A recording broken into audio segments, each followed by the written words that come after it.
Nuestro invitado de hoy es licenciado en Sociología por la Universidad Autónoma Metropolitana y es maestro en Estudios Latinoamericanos por la Universidad de Oxford. En el Instituto Federal Electoral, IFE, fue titular de la Dirección Ejecutiva de Prerrogativas y Partidos Políticos y posteriormente fue electo como consejero electoral. Dentro de su vocación académica, ha sido docente en diversas asignaturas de varias instituciones educativas del país. De igual forma, ha sido coordinador académico en la Maestría en Gobierno y Asuntos Públicos de Flaxo, así como del Programa de Estudios Interdisciplinarios en el Colegio de México. Cuenta con diversas publicaciones con más de 50 artículos en libros y revistas especializadas, en las que destaca su participación como autor de los libros publicados por Flaxo, La voz de los votos, un análisis crítico de las elecciones de 1994, Las elecciones de Salinas, un balance crítico en 1991, así como Elecciones a debate en 1988, Las actas perdidas, de la editorial Diana. Cabe destacar que también ha participado en programas de radio del Grupo Radio Fórmula y es socio fundador de Mernat Consultores SC. Hasta el domingo pasado fue integrante del comité organizador para seleccionar al candidato del Frente Amplio por México. Hoy con nosotros, Arturo Sánchez Gutiérrez. Muy querido Arturo Sánchez Gutiérrez, me da muchísimo gusto saludarte esta tarde y preguntarte, ¿y tú cómo estás? Mi querido Julio, un placer estar contigo esta noche y sobre todo poder aprovechar la oportunidad que me das para decirte cómo estoy. En una palabra, estoy muy orgulloso de una etapa que está concluyendo, pero además muy pensativo sobre lo que viene para el país. Justamente el platicar contigo, mi querido Arturo, además de que te tengo gran aprecio, gran reconocimiento, nos conocemos hace muchos años, dejamos de vernos también muchísimos, no sé cuántos, pero bueno, siempre la oportunidad de la tecnología y las circunstancias nos permite hacer este reencuentro. Platicar contigo, te vi muy activo en el Frente Amplio, trabajando de manera convencida en lo que fue de alguna manera pues, este consejo asesor, este consejo evaluador que acompañó esta situación novedosa para México. Y algo que pues, me dio mucho gusto fue tu presencia, como la de otros muchos amigos que están ahí. Pero cuéntame un poco, ¿qué te lleva a participar en esto? Y sobre todo, más que qué te lleva, primero que nada, ¿qué te motivó a aceptar? Mira, Julio, qué buena pregunta, porque de repente estaba yo ahí y había días que decía, ¿qué estoy haciendo aquí? ¿Qué necesidad tengo yo de estar metiéndome en estas broncas, no? Pero había un problema muy claro, y que fue el verdadero detonador. Eh, Había que ser árbitro entre tres partidos. Si tres partidos políticos querían tener una postura clara, una serie de definiciones para dar un paso en el fortalecimiento de nuestra democracia, que ellos reconocieran que necesitaban el apoyo de gentes de la sociedad civil, gentes de fuera, que arbitraran entre ellos y los ayudaran a participar, pues era un ejercicio en el que yo no podía estar fuera, sobre todo si me convocaban, porque no se trataba de afiliarte al PRI, al PAN o al PRD o de apoyar a su candidato o su candidata, sino se trataba de hacer un ejercicio que pues tú estuviste con nosotros en el INE y en el IFE, tratando de buscar que hubiera mecanismos democráticos para que las decisiones se tomaran con el consenso de las gentes. Entonces, estar ahí, digamos, era como el jalón. No tengo que comprometerme, no tenía que comprometerme con una persona, ni con un partido, pero comprometerme con facilitar que las cosas ocurrieran para que salieran bien en un acuerdo que estaban buscando construir estas tres fuerzas electorales. Y ese fue el motor. Ese fue el motor. No medí las consecuencias. Fueron 68 días muy intensos, pero el motor era ese. Finalmente, lo que salga, quien salga, sería el resultado de un consenso y de una consulta de diferentes formas a la sociedad sobre lo que la gente piensa que es lo mejor para el país. Pueden ganar o no, pero eso ya lo decidirá ahora sí la elección. Por lo pronto había que facilitar que hubiera un camino para que la gente tuviera una opción clara en el proceso democrático del país.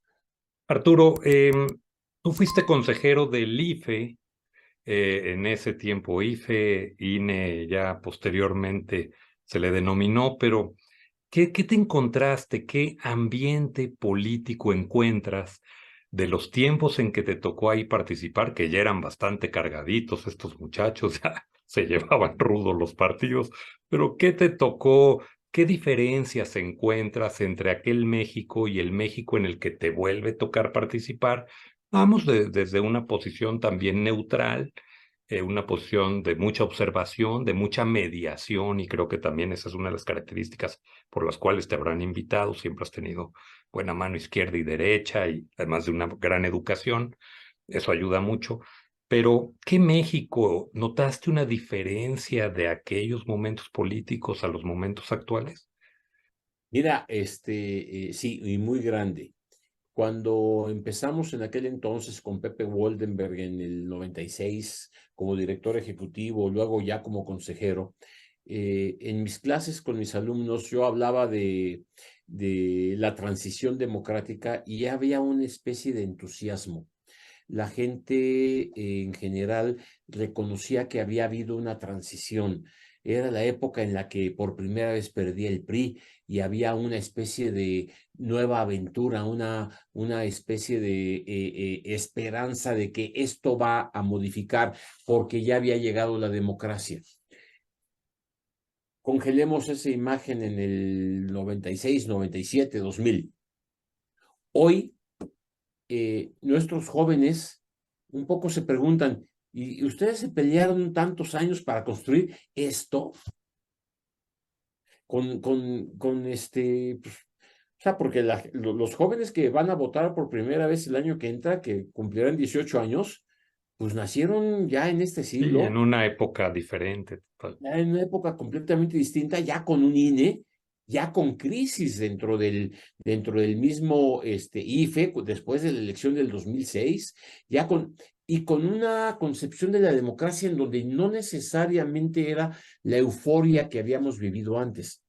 Hoy la democracia vive no buenos momentos, vive un desencanto porque gobiernos democráticos o una de dos, o no han logrado resolver los problemas añejos que tiene países como México, o nos han metido en una serie de gobiernos que no nada más no resuelven los problemas, sino que además generan una polarización, una serie de contradicciones nuevas que no estábamos acostumbrados.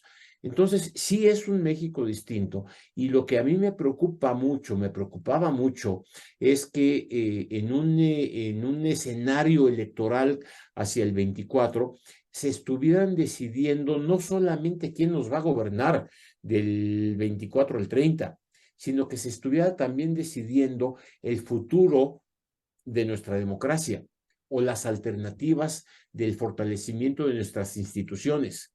Yo veo hoy que sin la participación ciudadana sí podríamos estar en riesgo de perder la fortaleza que se generó en la transición de México hacia mecanismos democráticos. Y es quizá algo de lo que más me preocupa, porque ahorita podemos pensar en que, pues, tu credencial para votar con fotografía es tu identidad. Sí, sí, perfecto, pero nadie se acuerda cuando no había credencial para votar con fotografía. Ok, hoy ya la tenemos. Entonces, la construcción de nuestra democracia para adelante tiene que partir no de haber vencido el pasado autoritario, sino de los problemas que tenemos hoy para construir una mejor democracia. Y es ahí en donde veo que no tenemos el mismo ánimo que teníamos en el año 2000, cuando todo era abrir las puertas a algo nuevo. Hoy tenemos que abrir nuevas puertas con una realidad muy difícil. Hoy la inseguridad es una realidad muy fuerte, que yo creo que está por encima de todos los problemas. Yo sé que muchas gentes viven dificultades económicas importantes, pero nada más grave que no sentirte seguro.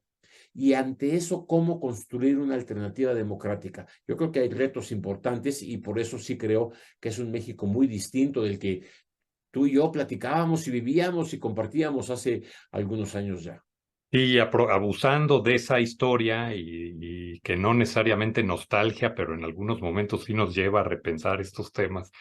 em, Aquel México del año 2000, justamente al que te refieres, en el que estuvimos también muy cercanos, tú y yo y muchas personas con la alternancia, la polarización de aquel México la notas diferente a la que tenemos hoy, es decir, hubo una elección pacífica, transitó pacíficamente la elección del PRI al PAN, 99-2000, el 2 de julio del 2000 fue una noche tranquila, limpia, festiva para algunos, triste para otros, como son las contiendas, pero sin rasgos de violencia y creo también efectivamente sin la intervención del crimen organizado, ¿no? En ese tiempo no se veía tan claro como ahora esos riesgos. ¿Sientes que hay diferencia también en ese ánimo social hoy? Mira, yo creo que pues, recordamos la noche de la elección en el año 2000 y creo que había una duda importante. Hacia el mediodía de aquel 2 de julio del 2000, empezaron las encuestas a circular, sobre todo en quienes, pues por nuestras posiciones en el IFE, teníamos acceso a lo que estaba opinando la gente y pronto nos dimos cuenta de que Fox podría ser el ganador. La pregunta entonces era, a ver, después de 70 años, ¿Lo ¿qué van va a a ser? entregar? Claro. Bueno, ¿Qué va a primero se ser? va a entregar, primero se va a entregar el poder o no. ¿Qué va a pasar? Y era cuestión de horas. Yo me acuerdo muy bien de que en la noche de ese día me tocaba, yo era director de prerrogativas, invitar a Pepe Goldenberg. Pepe Goldenberg iba a mandar un mensaje a la nación diciendo quién era el ganador y lo mandaba desde las instalaciones de los estudios de televisión que tiene el IFE, en aquel entonces el INE hoy. Y había que hacer la transmisión, no teníamos la tecnología de ahorita. Ahorita Claro. podemos mandar un mensaje a la nación desde tu Desde computadora, aquí, ahorita, claro. desde aquí. No, entonces había que montar un set, bueno, y repasamos muy bien el mensaje y Ciro Murayama, que era asesor de Pepe, lo pensó muy bien y redactó el texto y todo eso para que Pepe anunciara que Fox había, de acuerdo con los conteos que se habían realizado, estado adelante de las... El presidente Cedillo no solicitó que en el momento que acabara Pepe Woldenberg de hablar, él haría una intervención. Ujú. Y su intervención fue para reconocer la derrota. Sí, impecable. Ujú. Yo creo que eso es lo que ahora añoramos, porque la democracia no nada más es que se cuenten bien los votos y que se le dé el triunfo a quien ganó, sino también que el que perdió reconozca la derrota y se sume al nuevo esfuerzo. Ese es el momento que tenemos que volver a construir, que a través, bueno, como lo hizo en el caso del Frente Amplio por México, Enrique de la Madrid, en el momento en el que nosotros dijimos, pues Enrique de la Madrid ya no juega porque está bajo las encuestas, él salió a decir, reconozco que no tengo las preferencias de la ciudadanía, por lo tanto le deseo suerte a los tres que quedan. Esa es la actitud democrática. Eso es lo que tenemos que construir, porque no nada más se trata de la lucha por los votos y por ganar, sino que Enrique de la Madrid, después de este proceso, estuvo el domingo pasado diciendo cómo ayudo, cómo jalo con ustedes. Y esa es la parte de la democracia que nos falta mucho convivir, porque la polarización aquel entonces era entre PRI y PAN, ¿sí? Y hoy es otra polarización, ya no es entre partidos. Y ese es el problema, que se califican a unos como los buenos y a otros como los malos, unos como los transformadores y otros como los conservadores, unos como los... Yo creo que ahí estamos equivocándonos. México es un país con una sociedad muy plural y las contradicciones siempre se darán, pero siempre habrá un espacio para que todos participen. Y eso es la realidad del México que tenemos que construir. Por eso a mí sí me preocupa que una elección como la que viene el año 24 sea entre los que están con el presidente y los que están en contra del presidente. No, esto no es así. Es en donde estemos con nuestros diferentes puntos de vista, hay que optar por las mejores opciones y no son dos, son muchas. Son muchas opciones y hay que construir un proyecto de nación que nos incluya a todos. Este tema que se ha mencionado de un posible gobierno de coalición en caso de que el frente se viera favorecido con un triunfo, ¿lo ves viable después de esta experiencia que tuviste en estos casi 70 días de pulsar, de transitar los ánimos de los partidos, de la cultura del sospechosismo, esta que siempre nos ataca? Alito le llovió de todo, hubo quien hizo pronósticos ahí de todo tipo, hoy el tiempo hasta ahorita en muchas de esas cosas no fue así, también hay que decirlo, hay que decir también que Jesús Zambrano en algún momento se aleja, pero regresa consciente de pues, una situación de país. La postura de Enrique de la Madrid que bien has mencionado, que creo es ejemplar, un hombre que pues, siempre ha mostrado una gran educación, una gran capacidad. La ausencia de Beatriz este domingo, que dices, Dios santo, alguien como Beatriz que tiene tanto que aportar y que es tan experimentada. En fin, es muy complicado. ¿Qué piensas de esto? Mira, Julio, a ver, lo que tú dices es muy cierto. También debemos reconocer pues, que son partidos políticos. ¿Sí? El PRI, el PAN y el PRD han sido enemigos, pero acérrimos por mucho Toda la tiempo. vida, claro. Ok, yo sé que pueden llegar a acuerdos a nivel nacional que permitan trabajar juntos, pero vete tú a un municipio en un lugar de Guanajuato, San Felipe Torres Bochas, me pongo de pie. Señor, han costado vidas, ha costado vidas esas diferencias. Exactamente. Entonces, plantearles que jalen juntos no es una tarea fácil. En el mismo proceso de la construcción del Frente Amplio por México, de la selección de Xochitl, bueno, pasamos por etapas en donde los partidos decían, a ver, ahí no voy. Oye, pero es que ¿cómo? Bueno, cuando no incluimos nosotros, porque teníamos razón, a Mancera, al diputado Mancera o a Silvano Aureoles, dentro de los que habían logrado cumplir los requisitos, bueno, sí hubo una tensión importante, porque los partidos son partidos políticos y tienen su propia militancia y tienen su propia ideología y sus creencias y sus convencimientos. Y son tres partidos distintos. Entonces, ponerlos juntos a trabajar es un trabajo complejo. Haber logrado que en 68 días se iniciara un procedimiento para seleccionar un método de toma de decisiones y seleccionar a quien encabece al Frente Amplio por México, manteniendo la unidad de los tres partidos y que el domingo estuvieran los tres partidos con sus banderas aplaudiendo a la persona ganadora, no es cosa menor. ¿Sí? Las historias atrás son muy grandes. Bueno, ok, logrado este objetivo, Julio, lo importante ahora es ¿y qué proyecto de gobierno se va a generar? Y es ahí en donde hay que darle la fortaleza a lo que la Constitución ya prevé de un gobierno de coalición.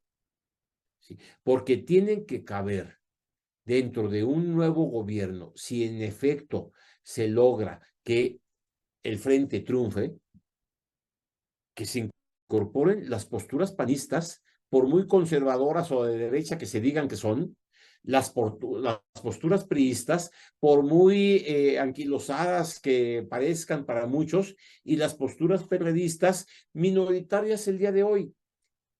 Y sumar los intereses de todos en un proyecto de gobierno que sume, yo diría, incluso hay que sumar las buenas ideas que también tiene Morena. Se trata de sacar adelante al país, no se trata de sacar adelante a una persona. Y eso Ese es el es, gran reto, ese es el gran reto y es el gran mensaje y es la gran intención que debe de prevalecer. claro, porque finalmente tú me preguntaste hace rato, ¿cómo estoy? ¿Cómo me siento? Yo creo que el reto es ese justamente. Me siento con ganas de colaborar para que algo así se construya para el país. Si tú me dijeras, vas a apoyar a fulano de tal o a fulana de tal, etcétera, etcétera, yo te diría, no sé, tengo que ver para dónde. Ahorita lo que hay que construir es una alternativa en la cual todos podamos caber en un proyecto de gobierno por el que valga la pena votar. Sí, pues es el objetivo, ¿no? Pues, Pues sí, Arturo, hay un tema que me llama la atención. ¿Por qué no se llegó finalmente al día de la elección? Y te hago tres escenarios de lo que escucho yo en la calle, de la duda ciudadana, ya sabes, y de lo que la gente, de la rumorología, ¿no? Una, pues que era altamente complejo armar una elección con el número de casillas, mover a la gente que acudiera, porque pues, no iba a haber casillas como se hace en una elección tradicional. El despliegue hubiera sido costoso y altamente complejo. Dos, que bueno, no querían arriesgarse también a que hubiese por parte de Morena algún tema por ahí. Tres, pues no tenía ningún sentido porque claramente había unas encuestas que marcaban una preferencia de una de las dos candidatas finales, ¿no? Digo que se me hace lo más lógico. ¿Para qué harías todo lo demás si ya una encuesta te lo marca? Pero no quiero ser yo el que diga el resultado de las opciones, ¿no? O ninguna de las anteriores también se vale. a ver, déjame ponerlo de esta manera. Déjame decirte cómo nos enfrentamos nosotros a esta problemática. De repente empezamos a recibir desde el lunes de la semana pasada una serie de solicitudes y de demandas muy coherentes, muy coherentes. Oye, a ver, comité, ya es lunes y no sabemos en dónde van a estar las casillas. Oye, y comité, dime en dónde me toca, cómo me voy a enterar en dónde voy a votar, etcétera. Lo cual era muy lógico, pero ¿sabes qué me dio gusto de esas críticas y ese tipo de demandas que nos hacían? Que la gente en México, la ciudadanía en México, ya se acostumbró que los procesos electorales están bien organizados. Claro, que se Ya sabe se en dónde, a acostumbró, qué hora, con quién, ya en se qué escuela, acostumbró, todo. ya se acostumbró que se les dice a tiempo en dónde van a votar. Se les informa adecuadamente cuáles son las alternativas. ¿No? Y eso habla de que nuestra gente ya demanda la democracia. Y lo que nos pasó a nosotros es que como no somos el INE, pues no podíamos proveer el mismo servicio. Nosotros estábamos preocupados por acabar de limpiar bien nuestro padrón y ver en dónde íbamos a poner las casillas, y con mucho trabajo, porque no tenemos la infraestructura del Instituto Nacional Electoral con un servicio profesional electoral, etcétera. Pero la gente ya sabe que cuando se le convoca a participar, hay reglas claras democráticas con las cuales se puede jugar.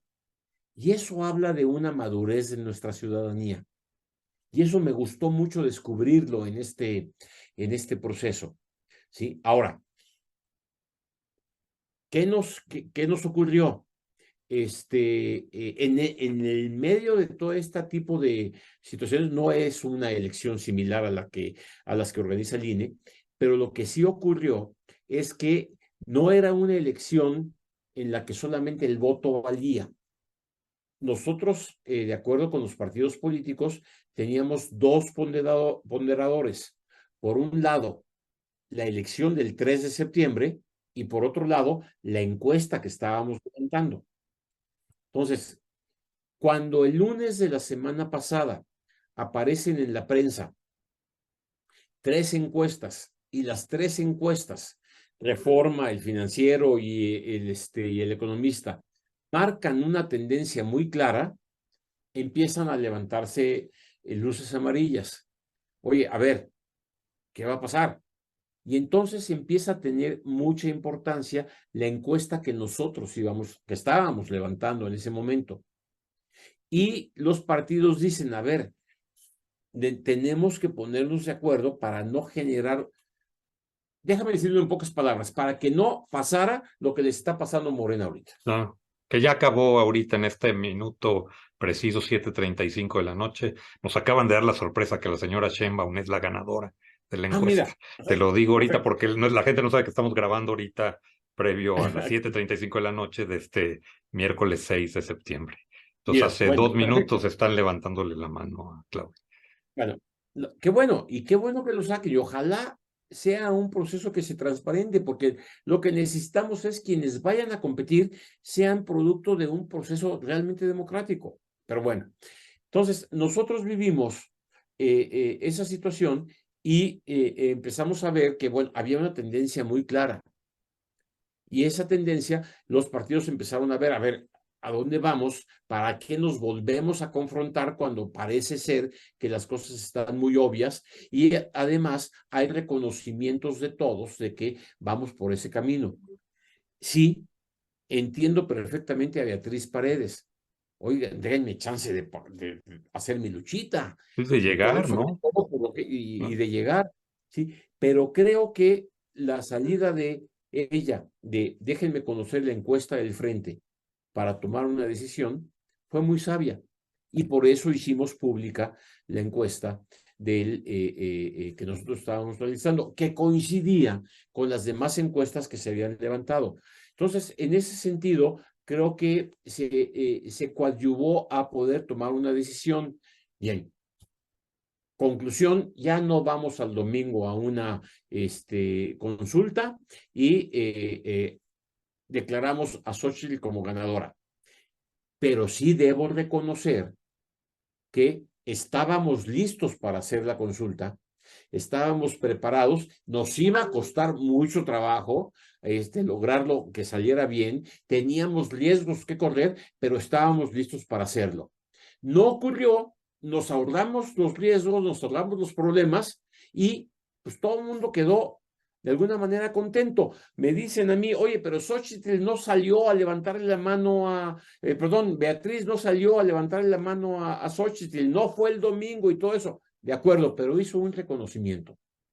¿Sí? No tengo las preferencias y con eso me quedo. Yo creo que además está aportando un elemento más.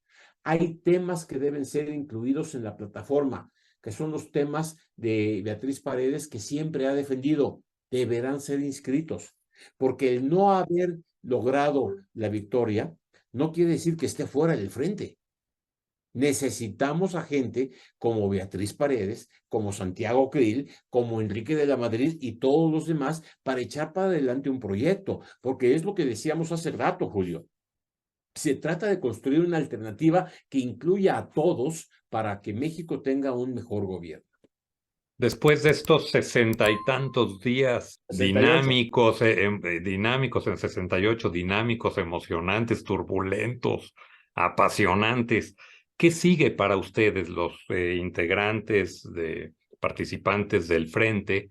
Ya sabemos desde luego que el camino pues de Santiago, de Xóchitl, de Beatriz, de Enrique, del señor Gurría, del propio Ildefonso. Sabemos, pues, digo, que todos estarán de alguna manera desde su trinchera aportando y tal. ¿Ustedes qué sigue? Creo que no sé si alguien lo ha preguntado, yo me lo he preguntado. ¿Qué sigue con ustedes? ¿Siguen participando de alguna manera? ¿Acompañarán a la distancia? ¿O qué pasa con esta experiencia y con todos ustedes? A ver, Julio, nosotros fuimos llamados a ser árbitros entre los tres partidos y organizar este proceso. Nuestra tarea terminó, concluyó. Yo estoy seguro que hay cosas pendientes. Vamos a sacar un comunicado sobre lo que falta todavía por resolver. Hay que tener cuidado con que los aspirantes rindan cuentas de sus ingresos y egresos que se gastaron en este periodo ante el INE. Hay que cerrar ciertos ciclos que se abrieron para poder participar en esto, pero en términos generales, nuestra tarea concluyó, la misión se cumplió. Nuestra misión era seleccionar a una persona que tuviera el consenso de todos con la participación de la sociedad civil. Ya está.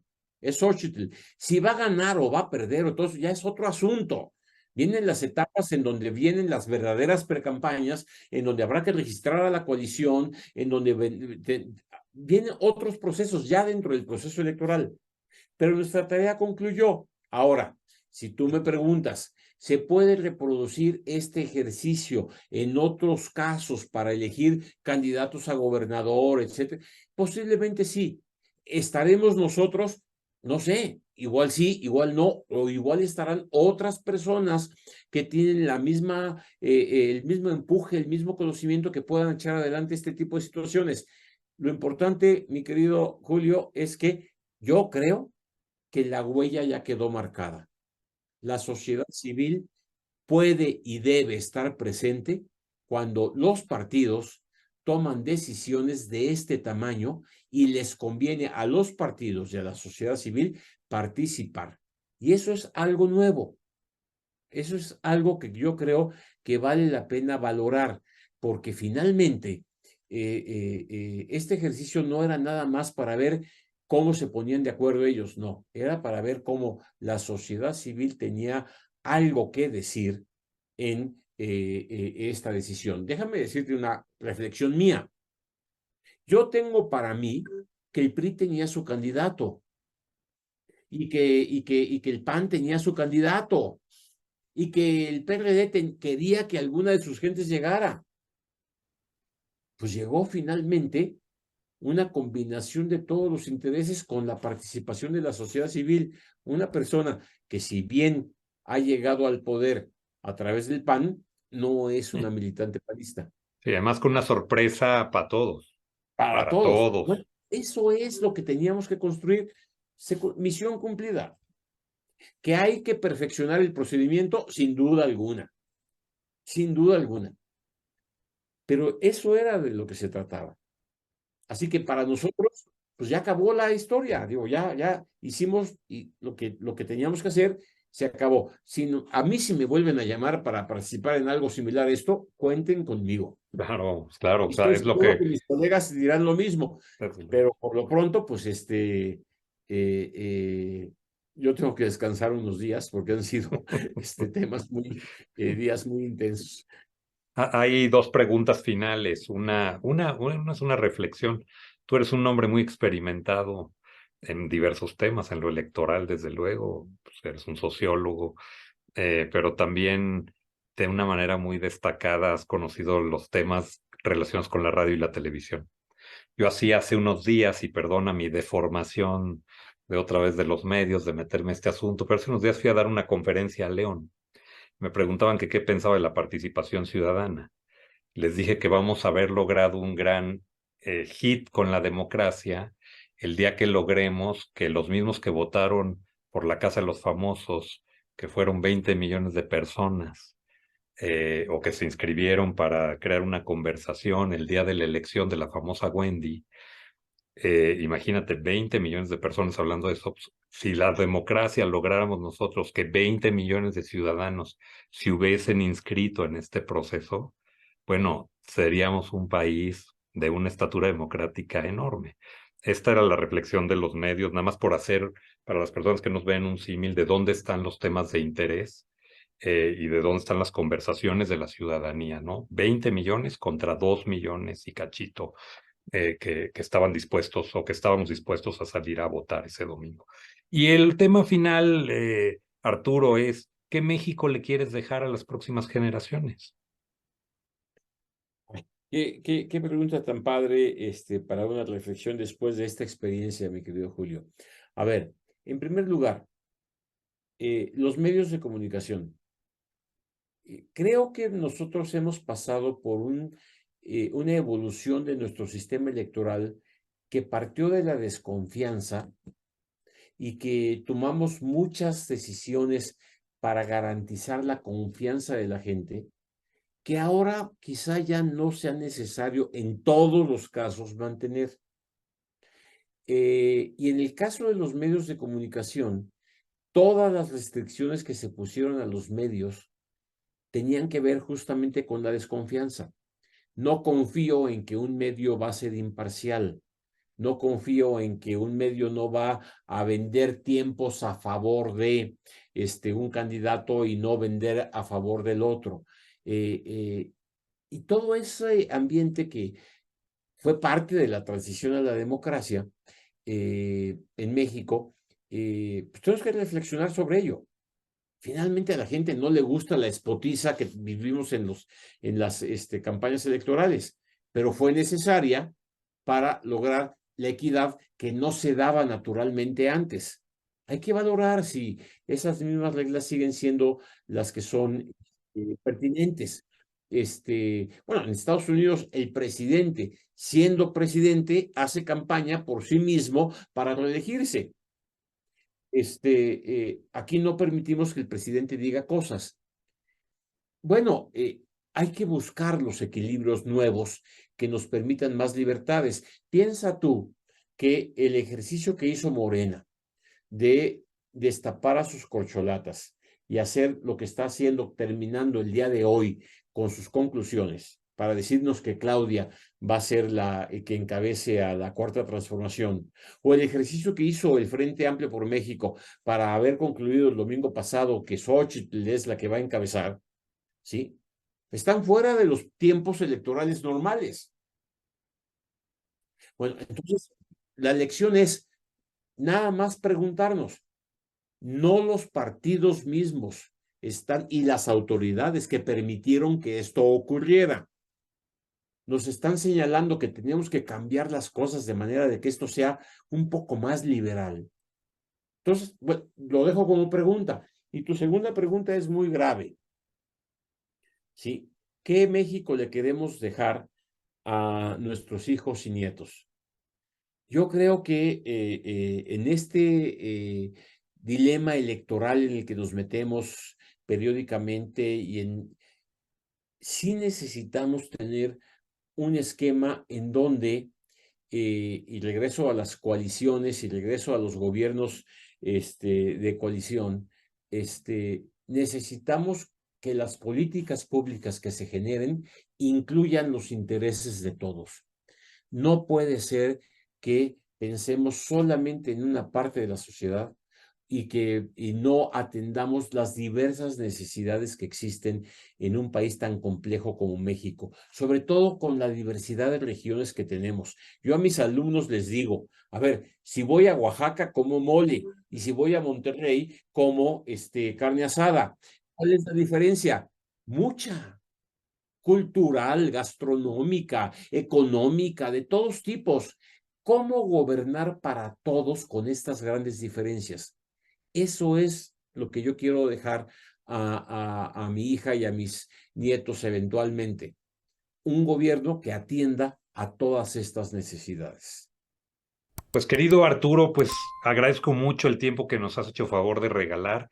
Sé que te agarré ya terminando un proceso, así lo acordamos, que platicaríamos ya en el último momento. Así que lo agradezco mucho, lo valoro, te reconozco y te aprecio este esfuerzo que has brindado a México, este tiempo familiar, pasión, inteligencia, mucho compromiso.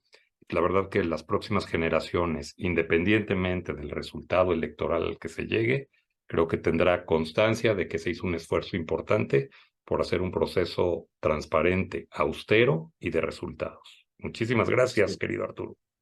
Al contrario, Julio, muchas gracias por permitirme estar contigo y con toda tu audiencia y ya platicaremos más adelante. Hay muchas cosas que vendrán por delante para este país y sobre todo yo empiezo a decir, esto es el principio. No se nos olvide ir a votar el día de la jornada electoral del año que entra. Claro que sí. Te agradezco mucho, mi querido Arturo. Que te vaya muy bien y muchísimas gracias. Gracias a ti. Hasta pronto. Buena noche. Buenas noches. Gracias.